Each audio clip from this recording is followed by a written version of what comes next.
Ito ang Broad Streamcast Communicators, ang naiiba at kakaibang plataporma sa digital broadcast. Mula Luzon, Visayas, Mindanao hanggang sa iba't ibang dako ng mundo. Broad Streamcast Communicators, ang sandigan ng sambayanan mula sa walang labis at walang kulang na pagbabalita, paglilingkod, maglalahad ng mga mapagbuong komentaryo at usaping pambayan para sa kapakanan ng karamihan. Broad Streamcast Communicators, tuwirang maglilingkod ngayon hanggang sa susunod na henerasyon.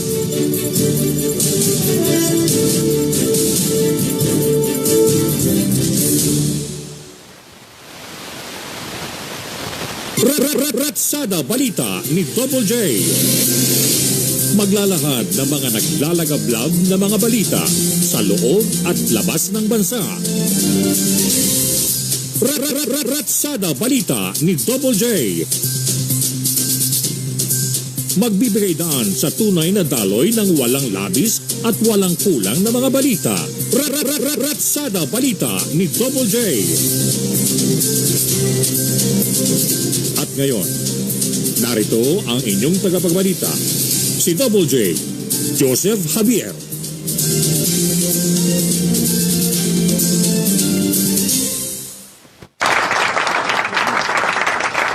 Wow, di pa rin talaga magkamayo yung ating mga followers at televiewers at lalo na yung nanonood ng live dito sa ating himpilan. Ayan. At siyempre, magpapatuloy tayo sa kabila ng after all, almost 1 week na wala isang lingkod. Ayun po sa mga hindi inaasahan nating pangyayari na minsan, yung mga unexpected situation. Gaya po ng yan. At kasinto, nagpasa si Miss Angelica Pasay. At saka itong isang, condolence kung sino man yan, condolence pala dyan sa ating televiewers, followers. Ganun pa man na wala tayo isang linggo. Muli tayo nagbabalik ngayong araw na to. Lalo na si Miss Lilian, ang aming muse ng BSTC. Hi Lilian. Kumusta ka na? Ako, kumusta ako? Okay, 1 week ako nawala. Ayan. Anyway, ito, back to air po tayo. Dito pa rin sa ating programang Ratsada Balita ni Double J.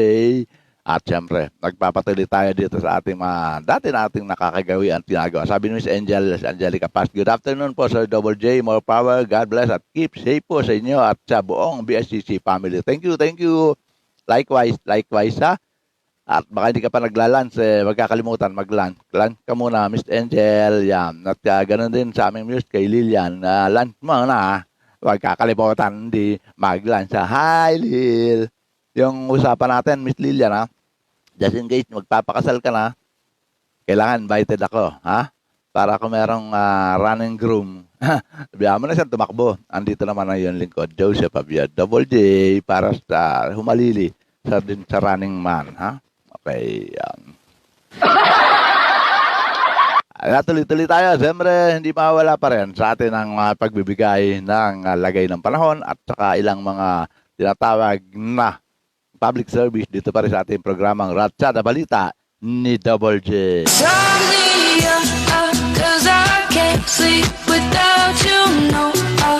At din sa ating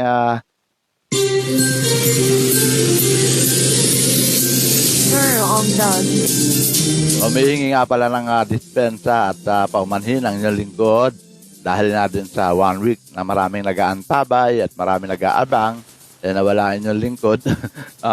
Sorry po talaga, sorry. Dahil nagkaroon kami ng rotational brownout dito sa ating kinalalagyan. Nako.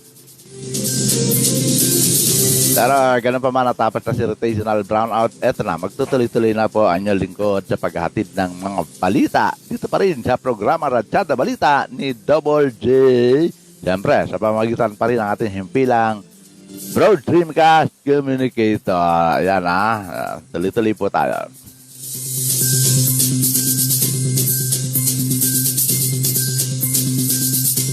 At narito, ang ating sa mga nagtatanong, lalo na iba talagang true text po talagang hindi mawawala Sabi, Double J, ano ba ang lagay ng panahon? Bakit sa bahagi ng Mindanao binabaha? Sa Mindanao po yun. Sabi ko sa kanila, Mindanao yun. Malayo tayo. Huwag kayo mag-alala. Hindi aabot yung baha dito. Dahil kanya-kanyang area kung saan gusto pumunta nitong mga nabubuong LPA. O yung mga nagbabantang magbagyo. Mga namumuong LPA, bagyo, may kasama pang thunderstorm. Ayan, thunderstorm po ang tumama doon sa bahagi ng Mindanao na kasalukuyan binaha. Ayan po.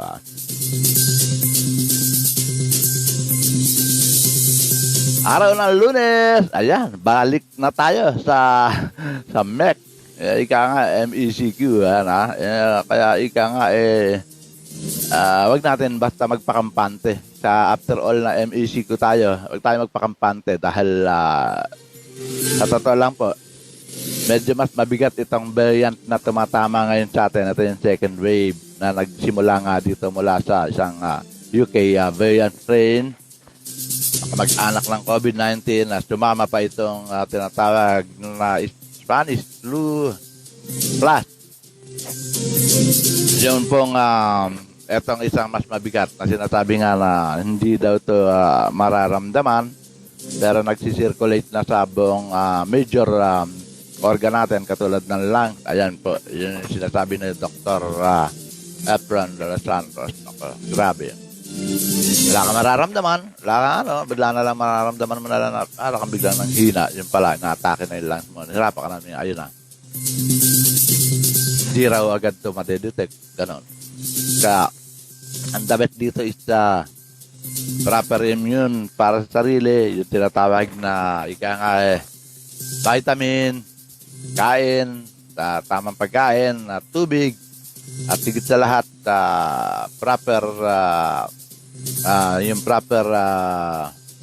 restoration sa sarili at siyempre yung pagpapahinga. Yan, proper rest po ang importante. Yan.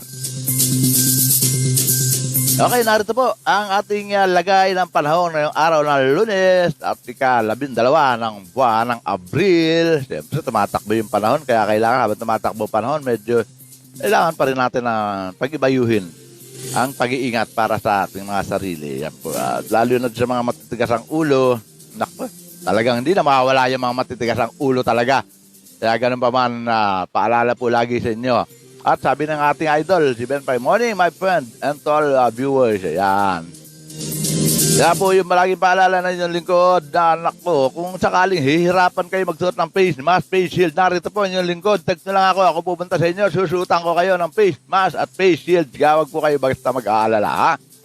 Yan po, kung mga doon sa mga nakakalimot, sabi nga po natin, ang gamot sa mga tao nakakalimot, paalala. Yan po, laging sa akin pinapaalala ng ating idol na si Ben Paipon. Yan.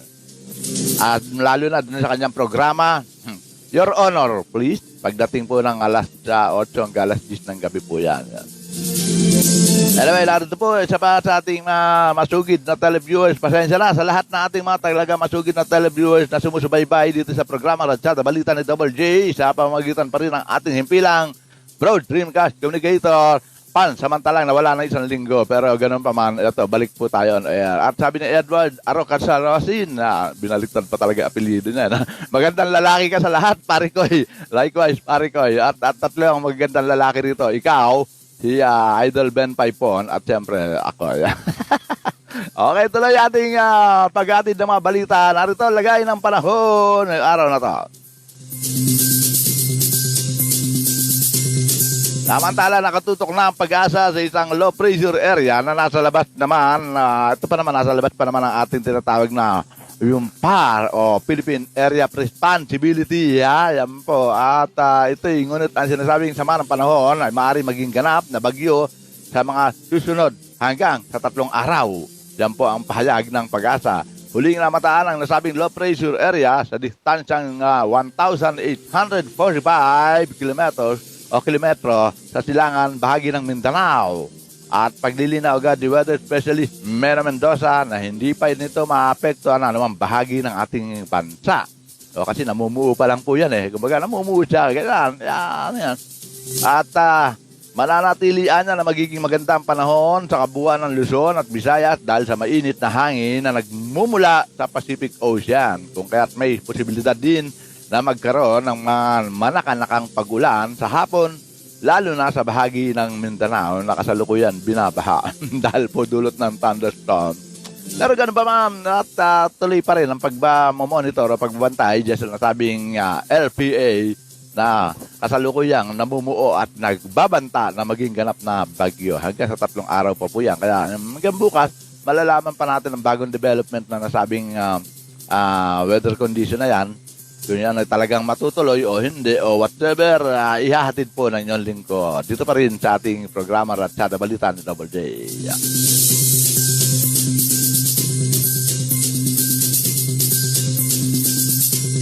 At samantala, baka matapos na ito ating lagay ng panahon. Ito po, ating public service para po sa lahat ng mga motorista. Yan po, mga motorista natin dyan. Ako, medyo maganda naman ang magiging balita ng ating tinatawag na public service ngayong araw. Dahil po sa magkakaroon ng bawas presyo sa mga produktong langis dito sa ating bansa. O, ibig sabihin, mababawasan ng rollback po, rollback. Nasa na magbabawas ng, 30 centavos hanggang 40 centavos sa kada litro ng gasolina. Yan po, 30 centavos lang po. Doon sa mga nagtatanong, uy, bakit gano'n? Yun, meron palang rollback. Opo, may rollback, pero gano'n pa man. Ito po, sinasabi natin, yun na, maabot lamang sa 30 centavos hanggang 40 centavos kada litro ng gasolina ang magiging tapyas. At 10 centimos hanggang 15 centimos sa bawat kada litro naman ng kerosene ang ibabawas. At dun sa mga ating mga motorista na mga bumabiyahe, mga nagpapasada, wala raw paggalaw sa presyo ng diesel. Sa crudo walang galaw, walang rollback, walang increase. At ilan sa nakikitang dahilan ay desisyon ng Petroleum Exporting Countries o OPEC na magdadagdag ng produksyon ng mga langis. Kaya pala magkakaroon ng rollback. Kaya good news po, bad news para sa ating mga motorista. Yan po, inatid ko ang ating balita bilang bahagi ng public service para po sa ating mga motorista.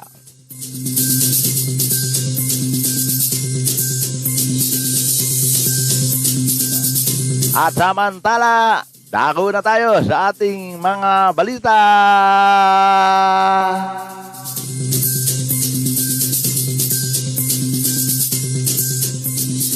Ano po, ating sa ating mga ulo ng mga balita. FDA o Food and Drug Administration maglalabas ng bagong polisiya sa pagturok ng AstraZeneca vaccine.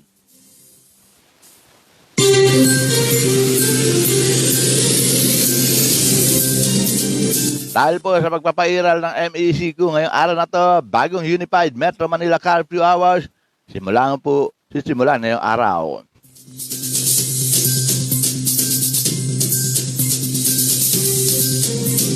At dahil din po dyan sa bagong MECQ na patutupad ngayon, mga apos, papayagan lang makabiyahe ngayong MECQ. Apos lang po Yan po yung tinatawag na authorized person outside of residence.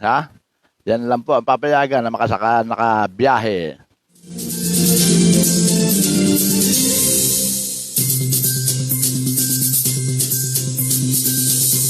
Mas maayos na COVID-19 response matapos lagay ang NCR Plus sa MECQ, hirit po ng grupo ng mga healthcare professional. Yan. Umaalman sa sila kasi masyado naman silang nahihirapan. Hindi naman po robot ang ating mga health protocols. Ang ating mga health professional, mga healthcare professional na sila mga pangunahing mga frontliner po. Hindi naman mga robot yan. Kaya din sa ating mga kababayan na sobrang tigas ng ulo. Nako. Baka bukas maglabas na rin ng mga bagong advisory ko anong gagawin dyan sa mga matitigas talaga ulo.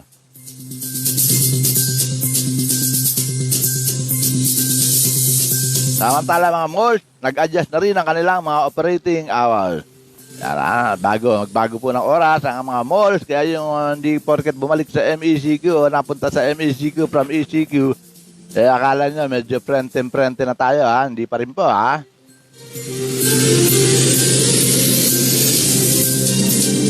At sabi naman ng isang mambabatas, huwag daw maging kampante ngayong MECQ.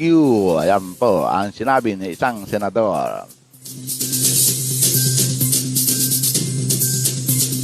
At mambabatas naman mula sa mababang kapulungan ng Kongreso, sinabing dapat konsiderang isolation centers ang mga paaralan. O nga, babang di nagagamit at bakante, dapat ganun muna ang gawin. At kaugnay din sa mga nagtatanong sa atin, talagang hinalukay po natin kung ano ba pwedeng gawin. Ha? Ito po, extension sa pagbabayad na buwis, inihirit sa Finance Department at BIR. Yan. Siyempre, medyo nahirapan magbayad ng mga panahon dahil sarado, hindi makalabas. Aabutan ng nako. Sabi naman ni Miss Delia Tenorio Balmores, good afternoon po. Uy, naalala ko to from Dublin, Ireland. Yun, kumusta ka na, Miss Delia? Kumusta na ang lagay niyo dyan about COVID? At biyahe ng mga tren ng PNR balik na ngayong araw ng Lunes.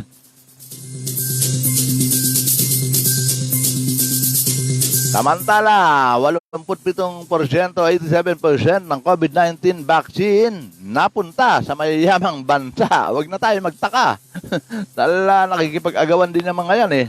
Kaya yung ika nga sila ay nakikipag-unuhan dahil may pondo sila at may pera sila. Yan po ang isa sa mga dahilan kung bakit mas prioridad na nabigyan ng vaccine. Sabi nga ng mga vaccine manufacturer kung sino may pera, sila ang muna. Parang ganun no? Talaga negosyo rin ang nangyari dito sa ating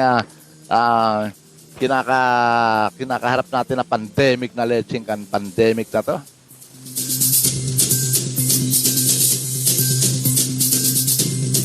At yan po ang buod na buod agad no? Ang kabuuan ng ating mga ulo ng mga balita, samantala ang paghahatid po ng mga buod ng mga balita.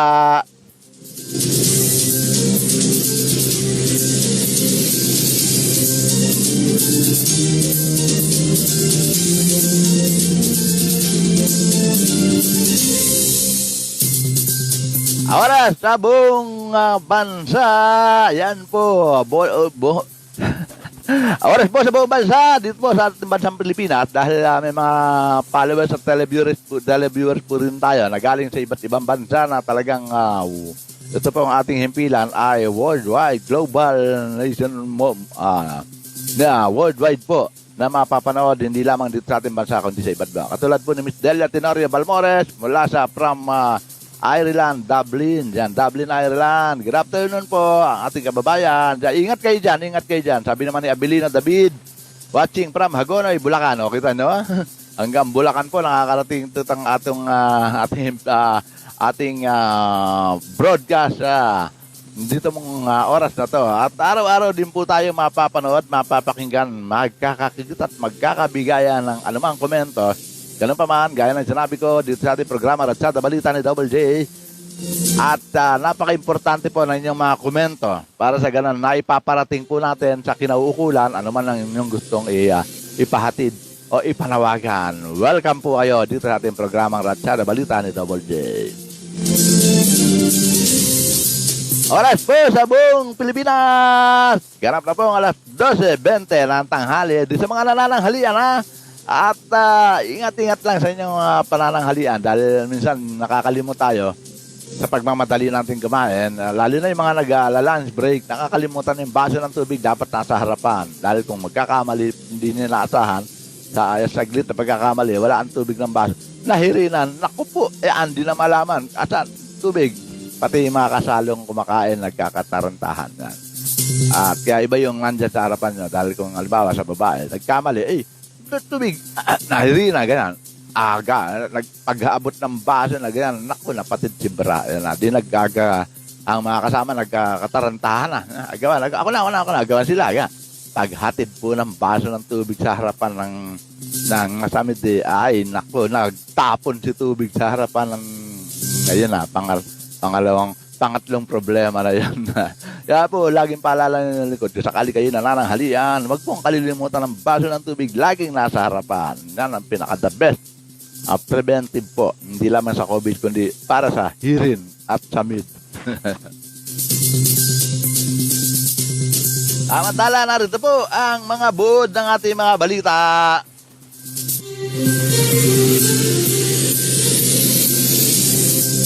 Inaasahan na anumang araw ngayong linggo ay maglalabas ang Food and Drug Administration o FDA ng bagong guidance kaugnay sa paggamit sa bansa ng AstraZeneca vaccine.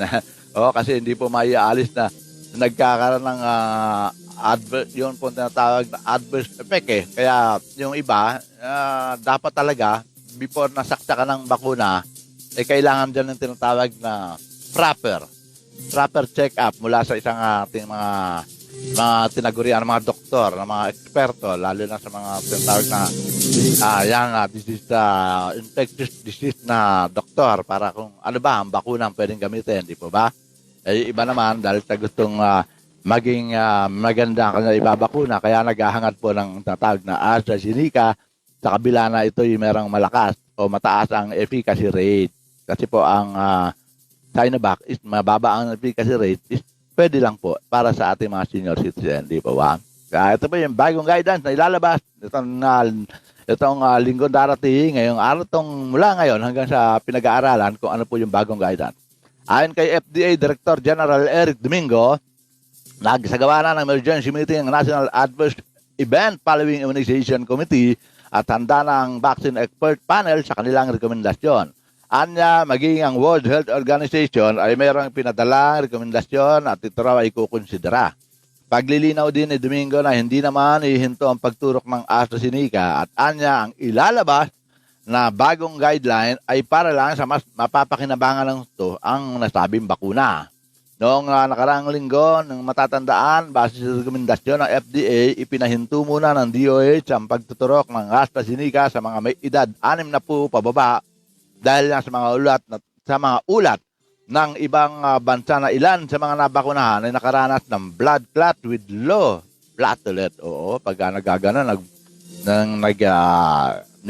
karoon ka ng blood clot, mas mahirap po yung gano'n dahil namumuo na yung dugo Yan po ang isa sa mga naging dahilan ng adverse effect nitong nasabing AstraZeneca. So ngayon darating na linggo, yung mga naghahangad pa na maturukan ng AstraZeneca, wave nyo na muna. Tignan na muna natin kung ano mga bagong development po ang ilalabas ng Department of Health at lalo-lalo ng Food and Drug Administration mula na rin sa advisory galing naman sa World Health Organization. Yan ba?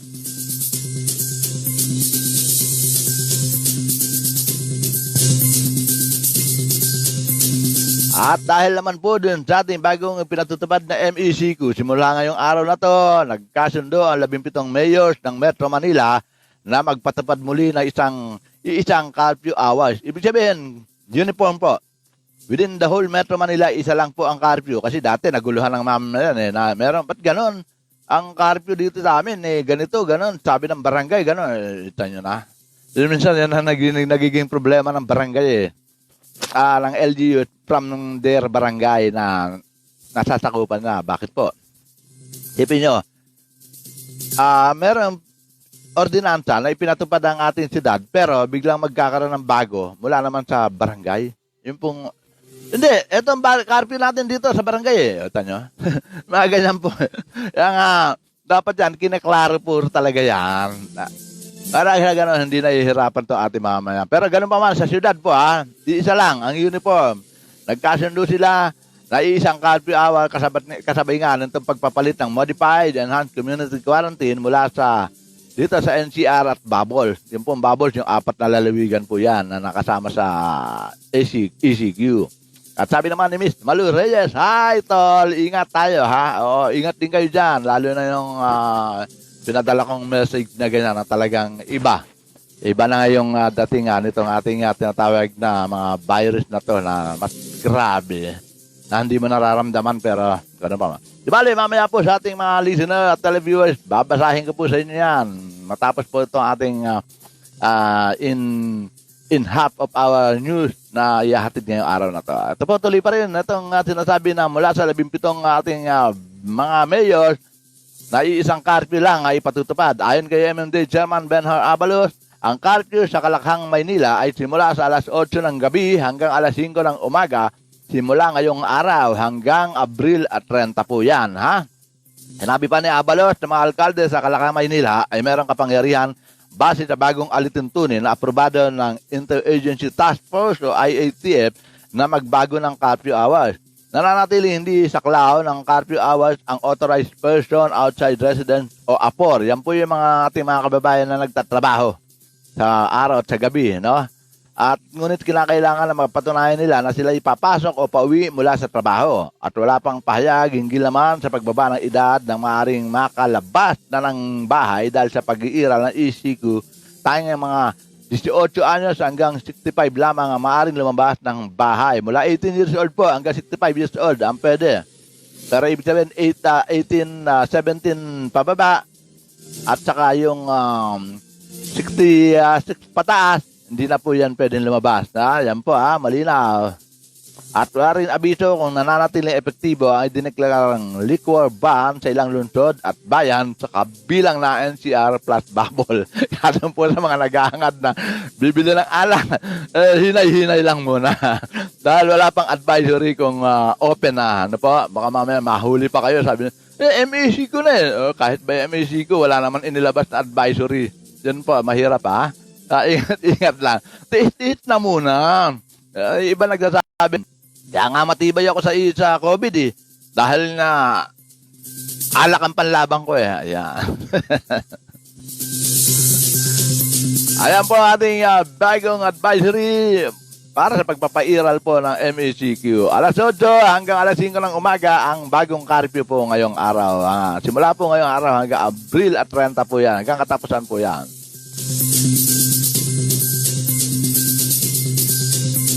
At isa pa rin po sa mga bago na para naman po sa kabatiran ng ating mga followers, listeners at televiewers dito sa ating programang Ratsada Balita ni Double J, magiging limitado lamang sa mga authorized person outside residence o APOR ang papayagang makabiyahe matapos na ilagay ng gobyerno sa MECQ ang NCR plus bubble.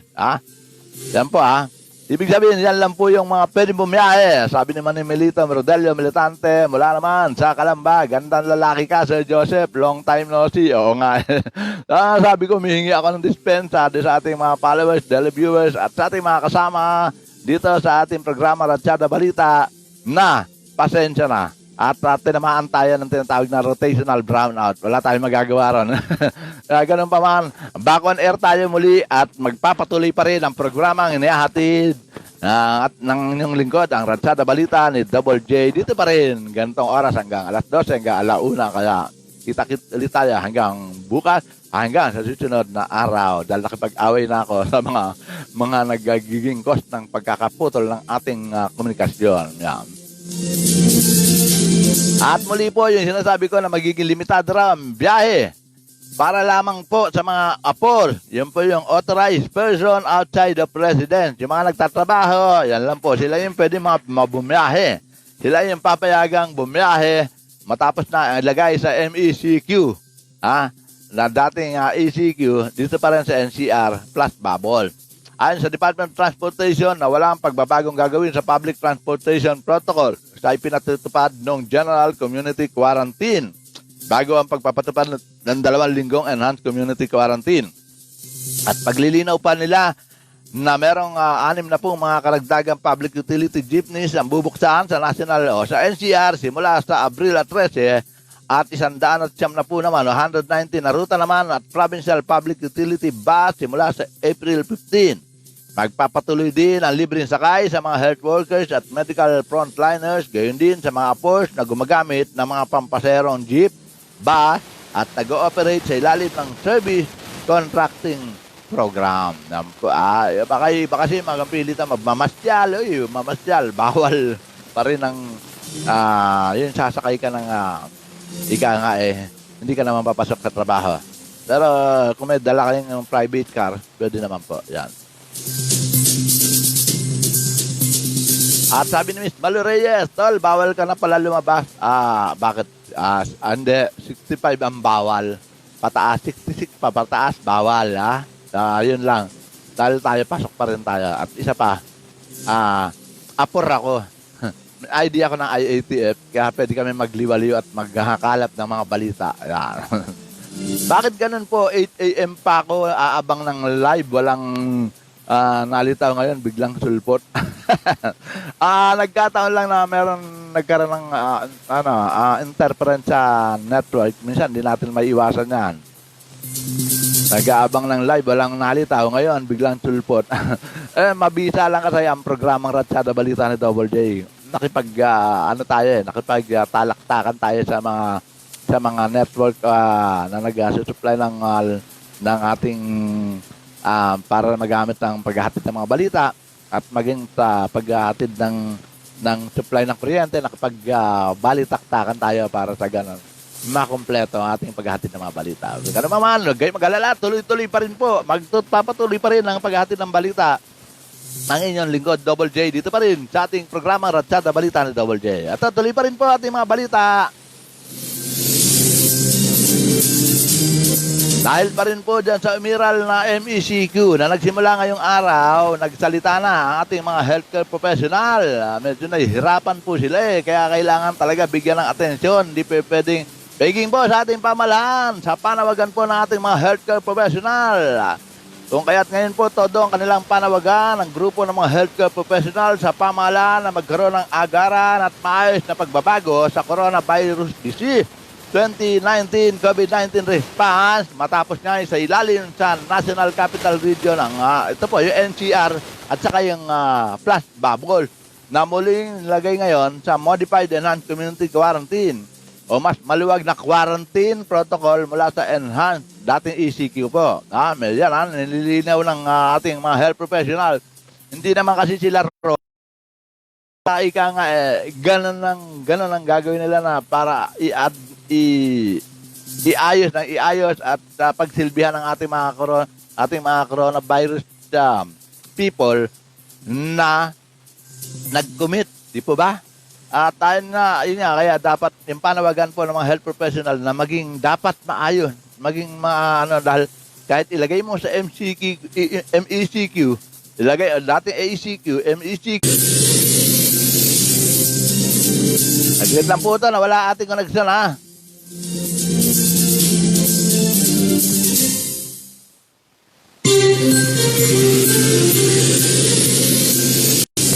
Yan na, bako na tayo. Biglang nawawala. Ano ba yan? Makikipagbalitaktakan na naman tayo sa ating network. Yan. At yun pong pinaglalaban niya at panawagan ng ating mga healthcare professional na ayon sa kanila, ang Healthcare Professional Alliance Against COVID-19 hanggang sa ngayon daw kasi ay wala pang malinaw na plano ang pamahalaan para resolbahin ang punot dulo ng naturang problema na dulot pa rin ng COVID pandemic. Naging diskarte raw ng gobyerno ang pagpapalawig sa mahigpit na lockdown pero wala namang malinaw na plano para bumaba ang community transmission ng nakakamatay na nasabing virus.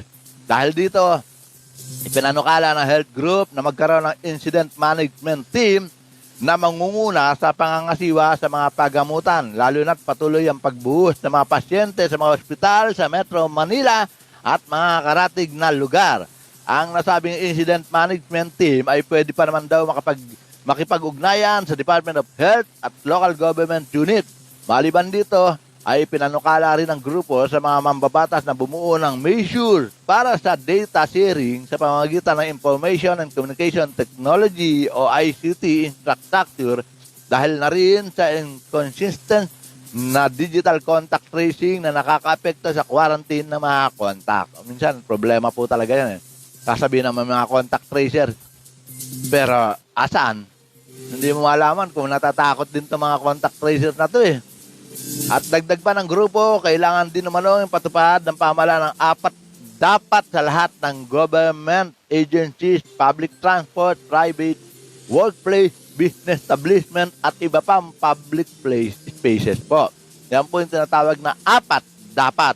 Yan po Ang 4 dapat ay ang air circulation, ventilation, physical distancing, paggamit ng face mask at face shield at ang paglimita sa oras ng interaction ng 3 minuto o mas mahigit pa.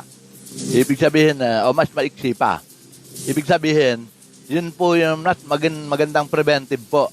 Ayan naman dito sa ating mga health professional. Tama naman po yun eh. Yan. Yung tinatawag na health management, sila yung incident management team na sila po ang nakikipag-coordinate agad in fairness dun sa ating mga dali-iba. May mga naitatago eh. Kaya hindi na iwasan na hindi dadami. Kaya po yan. Minsan yan po ng pagkukulang mula sa ating pamahalaan at maging sa LGUs. Dahil hindi nagiging syncro yung kanilang yung kanilang contact tracing dahil ginaiiwasan na hindi maitago yung iba na ayaw talagang mapasadlak sa ganun. Pero sa ganun pa man, marami pa rin matigas sa ulo. Kaya kailangan pa rin natin tulong-tulong po para sa lahat. At hindi pala si Miss Josephine Roquero. Hi, Miss Jo. Sensya na ha. Yan sa ating mga followers, sa ating mga taga-subaybay. At ganun pa man, namingi ako ng dispensa sa alis ng linggo na nawala yung lingkod. Pero ganun pa man, back on air na rin po tayo. At dun po sa mga pinananawagan itong mga ating mga healthcare workers na to, sila po yung grupo ng tinatawag na Healthcare Professional Alliance Against COVID-19. Hindi naman po sila mga robot na para kada dating ng pasyente, trabaho sila. Nagtatrabaho naman po talaga. Totoo lang, ang problema lang eh. Yung systematical na ginagawa ng ating pamahalaan, medyo ang laki ng lapses. Na dapat yan talaga may syncro from the higher to the lower, mula sa pamahalaan hanggang sa LGUs, to the barangay. Yan po talaga dapat na hinihilingan nila na maipatupad nga itong tinatawag na apat dapat. Na ang ibig sabihin ng apat dapat, yung air circulation, ventilation, physical distancing, paggamit na ng face mask at face shield at ang paglimita sa oras ng interaction ng 30 minuto at mas maiksi pa para sa ganun maiwasan. Kaya kailangan dyan siguro yung hindi lang kailangan natin ng mga pulis dito, kundi kailangan na rin natin dito ang mga lalo na ang ating mga kikawad ng mga barangay official. Ang ganyan po. Dahil baliwala. Sabi nga nila na baliwala yung mga contact tracing. Napaka-inconsistent daw talaga. In fairness naman sa ating mga contact tracer, talagang may kakulangan kayo. Dahil kayo kung ano lang yung naitanong nyo, hindi ganun eh. Sabihin na natin, kulang kayo sa proper training. Yan po ang naging isang problema. Lalo pa ngayon na mas mabigat nga itong kinakaharap natin na bagong na-discover na virus na to. Oras sa buong bansa, ganap na pong alas 12:40 ng tanghali. Tuloy pa rin natin mga balita. Mga malls na nag-adjust ng kanilang operating hour at yung iba't ibang malls po dito sa National Capital Region. Kasi dito ng pagpapatupad ng Modified Enhanced Community Quarantine o MECQ sa NCR simula po ngayong araw. Karamihan sa mga malls ay magbubukas mula alas 10 ng umaga hanggang alas 7 ng gabi. At paglilinaw ng mga ito na tayong mga essential stores lamang ang bukas, kabilang mga bangko, pharmacies, telecom shop, hardware store at restaurant na merong fresco dining, take-out, and delivery.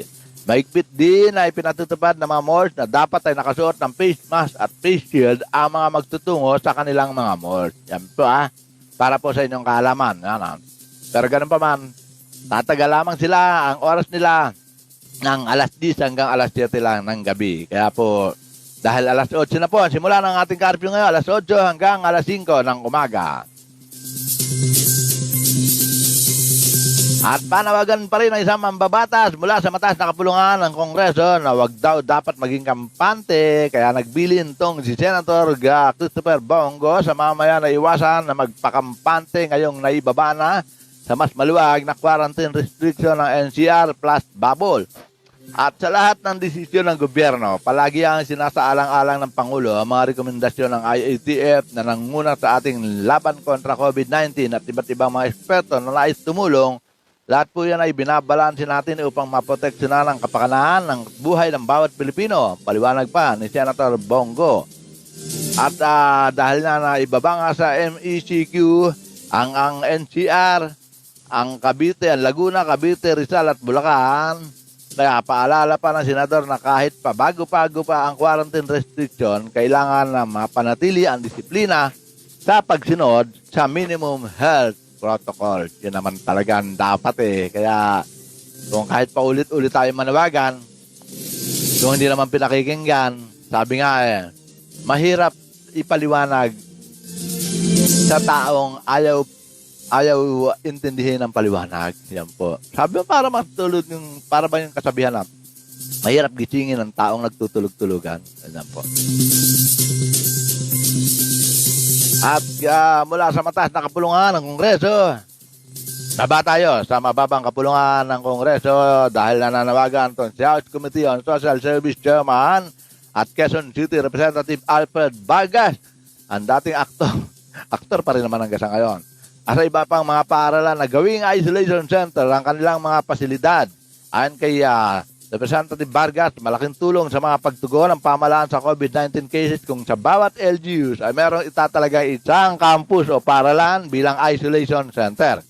Binigyang din pa ni Vargas na ang pangailangan sa dagdag na pasilidad dahil mismo mga mamamayang sa kanyang distrito ay nahihirapan ng magpa-hospital dahil sobra na sa kapasidad ng mga tagamutan.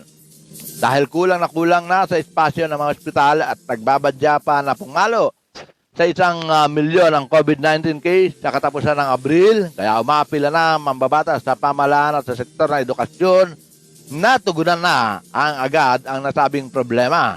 Dagdag pa ng mambabatas na wala rin namang choice o pagpipilian ng gobyerno kundi ang agresibong i-convert o gawing quarantine facilities ang mga public at private establishment. Bunsod na rin ang patuloy na pagtaas ng kaso ng mga nai-impeksyon. Sa banda, tama naman din po yun. Para sa ganun, wag na masyadong no? Yung ika nga dali na sa ospital. Sabihin naman ng mga ospital na, hindi naman, lang naman siya, asymptomatic pa lang naman siya sa bahay na. Kaya mas maganda na talaga merong isolation area, no? At pahayag ito ng mambabatas kasunod ng anunsyo ng Philippine Red Cross na gagawing isolation ward ang mga campuses ng Ateneo de Manila University, De La Salle University at University of the Philippines para sa mga asymptomatic at mild case ng COVID-19 upang mapigilan ang pagkalat ng sakit sa sambayanan at maging sa tahanan. Yan po ang yan ang isang dapat mangyari. Kaya doon po sa mga tatamaan ng ganyan, huwag kayo magpumilit na ipasok agad kayo sa ospital na mapagaling kayo dahil sa sobrang tigas ng ulo ng iba dyan. Dami ko pong nakita at nakilala na pag-alaman na yung mga matitigas sa ulo na sila yung mga agad na tinatamaan dahil kung saan nakakarating kahit na alam nang hindi naman dapat lumabas ang bahay ay nako. Yan po. Samantala, ito pa rin po isa sa mga nakiduyo, nag-text sa atin na baka daw, paano daw ito, baka mga penalty ra sila or whatever, ganito po. At kaya nagkaroon ng extension nga sa pagbabayad ng buwis. At nananawagan si Deputy Speaker Rufus Rodriguez sa Department of Finance, DOF, sa Bureau of Internal Revenue, na palawigin pa ng 30 araw, isang buwan, ang deadline ng paghahain ng 2020 income tax return. Ayon kay Rodriguez, dahil sa pandemya at mahigpit na quarantine restriction, hindi basta makalabas ng bahay ang mga tao, kaya nararapat lamang na bigyan pa ng sapat na panahon ang mga taxpayers na makapagbayad. Yan po yung ibang mga nagtaano sa atin, paano raw gagawin nila. Sabi ko, sige po, gagawa tayo ng paraan, makikipag-coordinate po tayo kung ano pa pwede nilang gawin at kung kinakailangan extend nila. Pero just in case ma-extend po, sana naman po, maging responsible naman po kayo sa inyong mga compliance, lalo na yung babayaran yung ganyan na kung halimbawa lumuwag na, wag na lang tayo na sige saka na maluwag pa naman pag gano'n sakit po ng mamamayang Pilipinas, ng mga mamamayang Pilipino yan, yun bang in last minute saka boom, ayun, nagbubugso, pagbugso dami lalo. Ayan, kaya yun po. At posible rin na may sakit o nahihirapan din na ilang taxpayers. At kahit nagustuhin man ng isang taxpayer na personal na maghain ng tax return ay pahirap naman sa mga ito sa pagkakaroon ng ligtas na transportasyon. Katwiran pa ng kongresista, imposible rin para sa iba na makapaghain ng tax return sa online dahil ang mga ibang dokumento ay nasa mga opisina kung saan ang ilan ay sarado dahil naka-lockdown. Tinukay pa ni Rodriguez na ilan din sa mga BIR offices at bangko ay sarado rin dahil sa disinfection at sa ipinatutupad na mas mahigpit na community quarantine sa NCR Plus. At inaasahan sa darating na Webes sa Abril 15 ay ito na yung nakatakdang deadline para sa pagbabayad ng tax return ng mga taxpayers. Kaya yan po, kahilingan pa lang po yan, wala pa po siya nasabing may approval na. Ganun pa man, paalala na yung lingkod, April 15, ang deadline po sa pagbabayad ng tax po. Yan, ha? Kaya kung magkakaroon po ng kasagutan hanggang bukas, ihahatid po agad ng inyong lingkod, ano man ang magiging sagot mula po sa DOF o Department of Finance at saka dyan po sa BIR. Yan po, ha? Ang tabayanan lang po, dito pa rin sa ating programa Ratsada Balita ni Double J.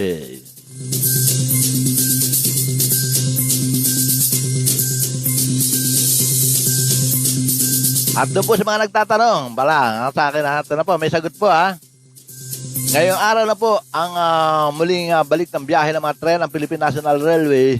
Ngayon po, araw ng Lunes. Ito'y matapos ang mass testing para sa COVID-19 ng lahat ng mga tauhan nito. At sa abiso pa ng DOTR-PNR, ang mga nagpositibo sa sakit ay naka-isolate na habang ang mga direct contact naman ng mga ito ay naka-quarantine na. Ang mga nag-negatibo naman ay papayagan na pumasok sa kanilang trabaho simula bukas, pero kailangan pa rin dumaan sa antigen test upang masiguro ang kaligtasan ng mga kapwa, empleyado at mga pasahero.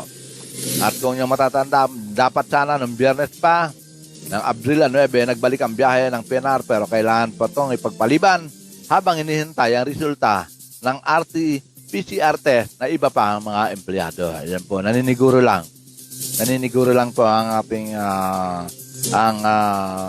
tanggapan ng Philippine National Railway dahil nga kung ipapabiyahe mo, papayagan magtrabaho, mamaya meron pa pala silang dalang virus, mahahawa lang yung mga pasahero. Vice versa rin po. Baka mamaya itong mga pasahero meron din pala. Hindi ganun din ang mangyayari. Nagiging rotation lang po ang nangyayari, no?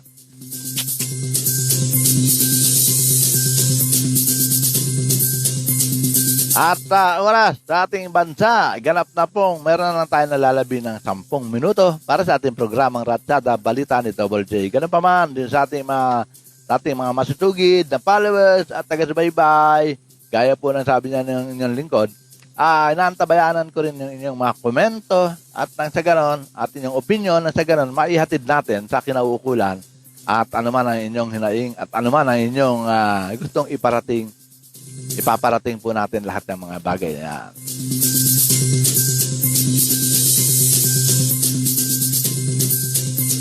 Samantala, hindi na tayo dapat magtaka. At dahil di sa mga alas, biro nyo, 87%. Dahil pinuna ni World Health Organization Chief Tedros Ghebreyesus na 87% ng supply ng bakuna laban sa COVID-19 ay napunta sa mga mayayamang bansa at wala pa 1% sa mga mahihirap na bansa. Nakakapagtaka ba yun? Hindi naman nakakapagtaka yun eh. Bakit? Kasi sila ay maraming pera. At binanggit nito na sa mga mayayamang bansa, isa sa bawat 4 nilang mamamayan ang nabakunahan na. Samantalang sa mga mahihirap na bansa, isa sa bawat 500. Yan. Sabi nga natin dito, negosyo na to Negosyo na talaga to. Kumbaga itong sakit na to, itong virus na kumalat na to, talagang negosyo na rin talaga to. Talagang nagpapahirap. Kaya iba dyan, ayaw lang kumibo. Marami na silang nalalaman, pero ayaw nilang kumibo. Dahil may porsyento kaya. Yun ang tanong dyan di po ba? At dahil nga dyan, tayo pa dito kay Chief Tedros Ghebreyesus, there remains shocking imbalance in the global distribution of vaccine. Yan, isa sa mga nasabi ng pagpuna. Nakakaranas din na niya ng kakulangan sa supply ng bakuna ang COVAX na hanggang nitong nakalambuan ay nakapamahagi lamang ng 38 million dose sa bagamat ang dapat ay halos 100 million dose. Git nito, ang problema ay hindi ang paglabag ng yung paglabas ng mga bakuna mula sa COVAX kundi ang pagpasok ng mga ito. We understand that some countries and companies plan to do their own bilateral vaccine donation by passing COVAX for their own political or commercial reason. This bilateral arrangement run to the risk of famine and flames of vaccine inequity, sabi pa ng nasabing opisyal ng World Health Organization. Sa ngayon ay nagpapatuloy ang negosasyon sa mga mayayamang bansa para ibahagi nila ang sobrang bakuna. Tamo, may mga sobra pala. Yung mga mayayamang bansa na marami at marami talaga nag-iimbak dahil marami silang pera. Dapat tama naman na i-divide nyo muna sa ibang bansa yan dahil kung hindi magiging global ang ating heal as one.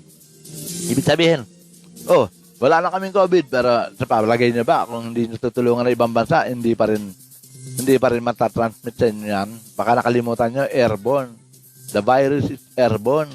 At bahagi ng COVAX, ang Pilipinas at ang bansa ay nakatanggap na ng kabuang 38,392,540 dose ng mga bakuna mula naman sa COVAX. Ayan. At least meron pa rin na tuloy-tuloy pa rin naman yung mga ibang tinatanggap natin maliban sa binili, meron pa namang mga donation na galing pa rin sa ibang mga gumawa nitong mga nasabing bakuna. At yan po ang kabuuan ng ating mga balita na naganap hindi lamang po kahapon, kagabi, hanggang kanina, hanggang sa mga oras na to. Dito pa rin sa ating programang Ratsada Balita ni Double J. At siyempre, magpapatuloy pa rin po tayo hanggang sa mga susunod na araw sa paghatid pa rin ng mga balita dito sa ating programang Ratsada Balita ni Double J sa pamagitan pa rin nating himpilang Broad Streamcast Communicator. Kaya muli ang paghingi ng dispensa ng inyong lingkod sa halos isang linggo na nawala, saglit lang po yun. Ito, bumalik na po tayo muli.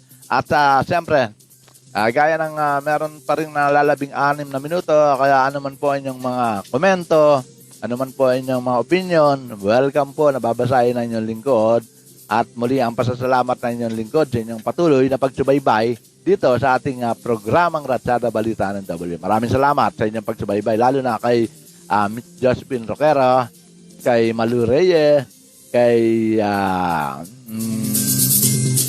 hindi ko talaga alam kung anong name niya dahil Korean dialect at kay Rodelio Militante, kay Abelino David, kay Delia Tenorio Balmores mula sa Dublin, Ireland, kay Edward Aros Alosin, kay Boss Ben Paipon, at kay Angelica Paz, yan po. At siyempre, gano'n na rin kay Lilian Gabriel, ang amuse ng BSTC. Yan. At ano man po ang inyong naging komento, welcome po. Ganun pa man, yan pong panawagan ng ating healthcare professional, isang malaking advantage po yun na dapat mapakinggan ng hindi lang ng ating mamamayan, ng ating pamahalaan. Dahil po ang sinasabi nga nila na kahit anong epekto at anong ilunsad nila, ECQ, MECQ, GCQ, o MGCQ, kung wala namang malinaw na plataforma, wala rin po. Kasi ang expectation lang kasi ng ating pamahalaan minsan yung lalo na sa pamahalaan sa mga nagpapatupad ng IATF o NTF na mula naman sa mga mababa, sila lang sumusunod kung ano yung nilalabas nila na advisory, di po ba? Pero minsan may kakulangan. Katulad ng ginawa nila, nagsagawa sila ng contact tracing. Ako po, isang malinaw na sumusubaybay sa mga ganyang sitwasyon na nakikita ko kung may pagkukulang o wala. Meron po sa mga contact tracer natin. Hindi naman po nila matrabaho ng gusto dahil hindi mo maintindihan kung natatakot sila or what eh. Hindi naman po natin makukuha mga contact, mga trace yung sa pamamagitan ng tanong lang. Di ba ba? Magtanong ka. Isa, dalawa, hanggang doon lang, wala na. Hindi naman ganun nga. Nakuha mo yung number na gano'n, not to check. Tanong pag bilang tinawagan, not reachable, wala na. Hindi na pagpapatuloy. May mga ganyan sitwasyon po talaga. Kaya nga sabi nga ng ating grupo ng HPAC, o tinatawag na Healthcare Professional Alliance Against COVID-19, dahil nga wala pa rin talagang malinaw. Kaya nga yung sinasabi nga nila na hinihiling nila na dapat sana ay magkaroon ng tinatawag ng incident. Yan po hinihiling nila, nagpanukala ang grupo na magkaroon ng incident management team. Na ito naman daw pwede daw makipag-ugnayan sa Department of Health, local government unit. Para sa ganoon, at least madali nga naman hindi yung kung sino-sino pa yung na hindi mo naman na-monitor kung nagtatrabaho nga o hindi. After all, for example na lang sa Quezon City na pinakalat ang Santa Macmac na contact tracer, pero tuloy-tuloy pa rin ang ang nakikita ko lang po dyan, yung ating mga contact tracer, tabi-tabi hindi natin maintindihan kung mga natatakot din ito, natamaan sila ng COVID-19, kaya yung nila limitado. Napakalimitado ng kanilang pagkilos at paggalaw. Kaya dapat po, yung sinasabi ng ating mga Health Professional Alliance Against COVID-19 o HPAAC o HPAC, dapat na talaga maglagay ng isang incident management team na silang makikipag-coordinate agad ura-urada. Hindi yung antimano na pag meron doon, positive, takbo rito, pagdating doon, asymptomatic, imbis na yun lang, mild lang, biglang tataas na. Kasi nga, ando na yung mga may tami, Samantalang din sa pa lang, within perimeter pa lang, nati-check na through the effort of incident management team na na agad. Dahil may coordination mula dyan sa LGU, mula sa DOH na, meron pong ganito rito. O sige, doon pa lang tinatrace na para malaman kung kung mild ba to, o asymptomatic, o severe na ba to, dapat ba sa ospital. Hindi yung kahit mismo yung tinatawag na pa lang, mild pa lang, dalhin sa ospital, lalala nga talaga dahil andun na yung mga conviction na andun yung mga magkakaroon ng tayo ng at least yung transmission, local transmission na ganun kabilis. Di ba? Dahil meron ka na Siyempre, magkakamag-anak yan, nagkakaroon ng interaction ng mga yan, kamag-anak ng virus, nagkakaroon ng indication na, halo-halo, sama-sama na. Yan po. Kaya tama naman ang panawagan. Dahil ang ating mga Healthcare Professional Alliance, hindi po sila mga robot. Hindi sila mga robot na patuloy na tatanggap at maggagamot. Oo, trabaho nila yun. Pero, wag po natin sabihin na hanggang kailan. Kaya nga po, kung gumagawa sila ng paraan para mapagamot, ang dami na naman napagaling. Kaya lang, ang dami rin naman itong bago. Di ba? Bale, hanggang sa mga susunod na araw po, at lagi natin pag-uusapan yan, hindi tayo magsasawa, lalo na ang paghahatid ng inyong mga opinion, kaugnay dito sa ating pinag-uusapan na ganitong mga sistema po. So, ano yung mga pwede nating bakit na maipanawagan na inaasahan natin na ito iaangkop o i-accept ng pamahalaan at maging sa mga IATF, NTF o whatever o DOH o saan mga sangay ng pamahalaan na sila ang naisaklaw sa ganito, baka may makuha sila para sa kanilang kapakanan na ihahatid para sa kapakanan pa rin ng mamamayan. Muli po, bukas, magkarinigan, magkapanooran pa rin tayo dito sa ating programa Ratsada Balita ni Tober J. Ganap na alas 12 ang galauna at back on air na po tayo sa loob ng isang linggong nawala inyong lingkod. Sorry, pasensya na po.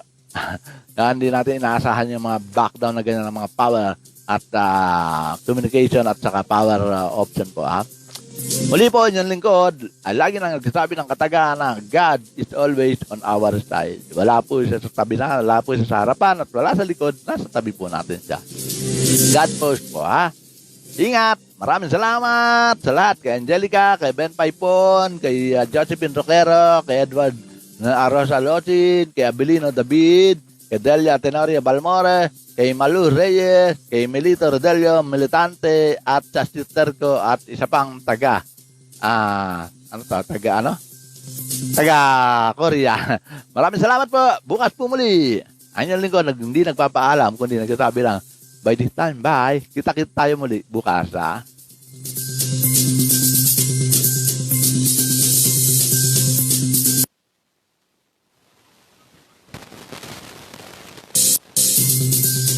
Inyong natunghayan at napakinggan ang mga pangunahing balita at paghimay sa mga pangyayari at mga kaganapan dito sa Ratsada Balita ni